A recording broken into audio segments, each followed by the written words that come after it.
L'idée des journées de la contribution est de faire participer le public sous des formes très diverses à l'activité scientifique et culturelle du musée. La participation, c'est vraiment inscrit, je trouve, dans l'ADN du musée. Il n'y a qu'à voir comment se sont constituées les collections, puisqu'en fait, elles sont issues des dons suite à l'édition du manuel de collecte par Frédéric Mistral. Pour moi, la collecte initiale, c'est une participation. Enfin, je pense qu'on peut vraiment le voir comme ça.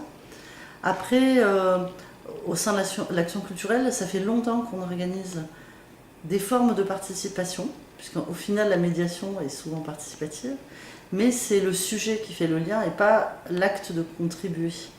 Et je voulais qu'on aille plus loin et que ce soit plus visible pour le public, que le musée est dans une posture d'échange avec le public, d'aller-retour. Donc déjà, il y a ce côté-là. Et puis je trouve ça très important de faire comprendre au public aussi que la connaissance, c'est pas quelque chose que l'on a pour toujours et qui est immobile. Et eux, c'est le public qui reçoivent verticalement la connaissance donnée par le musée. C'est que la connaissance, elle se construit tout le temps, elle est faite de doutes. Parfois, on revient sur une idée, sur un objet, une attribution, c'est pas forcément, elle est pas de tout. Et qu'on a besoin des gens, c'est-à-dire que dans le public, et avec les murs, on s'en est vraiment aperçu grandement, il y a des gens qui sont réellement experts de certains sujets. Et que nous, notre expertise, elle est plus dans les liens qu'on va créer. Et que, en effet, on a besoin des gens, et notamment sur des sujets. Pour un musée d'ethno, la connaissance, c'est pas que la connaissance académique, c'est aussi connaître le contexte, les usages, comment c'était utilisé, est-ce que c'est toujours utilisé. En fait, on est presque dans du partage d'expérience. Et c'est pour ça que je trouvais ça important. Et donc on a commencé à l'automne. Tous les services ont réfléchi, puisque l'idée c'était vraiment que chaque service présente une proposition d'atelier. Et ça a commencé à décanter. En janvier-février à peu près, tous les services avaient réfléchi déjà à un type d'action. Et puis chacun l'a monté, a proposé de son côté et c'était mis en commun. Et nous, l'action culturelle, on est là pour faire l'englobage, l'enveloppe globale.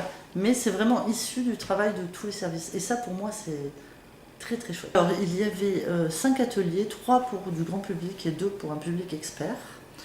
Les 2 pour le public expert, c'était d'abord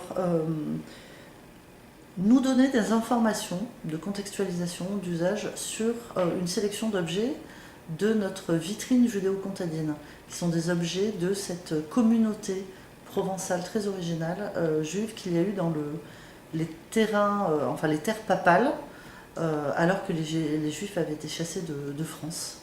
L'atelier d'aujourd'hui, c'était mettre en son une sélection de partitions du musée. Le musée a énormément de partitions et l'idée c'était d'inviter des musiciens pour nous donner une idée auditive de ce qu'étaient ces partitions. Et ensuite, il y avait un atelier, alors c'est une visite de la Roquette, une lecture de paysages ethnographiques que le service des publics a l'habitude de faire. Notre idée c'était que les gens, amateurs de photos, de dessins, de prise de son avec leur smartphone, en famille, on imaginait quelque chose d'assez jovial et ouvert, en fait illustre la visite du quartier par des prises de son, de photos, d'interviews, de dessins. Et l'idée c'était ensuite de prendre ce matériau, de le mettre sur une carte en ligne, type Google Maps ou OpenStreetMap, et d'avoir du coup une carte augmentée par des médias produits par les visiteurs. Voilà. Le 4e vient des services des collections, c'est tous les objets non identifiés, les ovnis des collections. Il y a des albums Facebook qui ont été créés, qui ont été mis en ligne hier et aujourd'hui. Et l'idée, c'est par une animation, par le community manager, de susciter les connaissances des gens pour arriver à identifier l'usage des objets.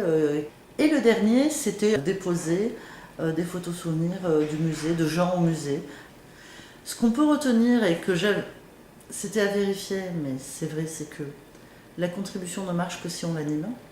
Et ça, c'est fondamental. On le voit autant sur Internet que là, où hier, avec le patrimoine judéo-comtadin, si on n'avait pas posé des questions, on n'aurait pas eu ces informations. La contribution, ça s'anime par elle-même. La participation ne marche pas du public si on ne l'anime pas. L'aspect positif, en fait, c'est que la magie de l'échange s'est produite. Bon, je pense qu'il faudra voir ce qui sera dit dans la réunion de débriefing. Mais pour moi, même s'il y a des ateliers qui sont tombés à l'eau, même s'il n'y avait pas des foules et des masses, c'est pas grave, ça a bien fonctionné. Les gens, je pense, sont contents de la démarche du musée, d'aller demander la contribution des gens. Donc à mon avis, c'est à renouveler. Il y aura peut-être des créations, il y aura peut-être voilà, et d'autres journées de la contribution. Très bien. Pour être une